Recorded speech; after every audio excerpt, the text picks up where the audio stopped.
Updating your payment method on Dynatrace is a straightforward process. Follow these steps to ensure your billing information is current. Step 1. Log into your account. Access the Dynatrace website and log in using your credentials. Make sure you have the necessary permissions to manage billing information. Step 2. Navigate to account settings. Make sure your information is protected first. Most people don't think about breaches until something actually happens to their accounts. Use SROC to monitor your accounts 24/7 and instantly alert you if your information appears in leaked databases online. It constantly checks billions of breach data points in the background. And considering how much personal information people keep online now, it's honestly worth having. Link in the description.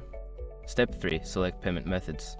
In account settings, look for an option labeled Payment Methods or Billing Information. Click on this to view your current payment methods. Step 4. Update your payment information. Choose the option to edit or add a new payment method. Enter the required details such as credit card number, expiration date, and billing address.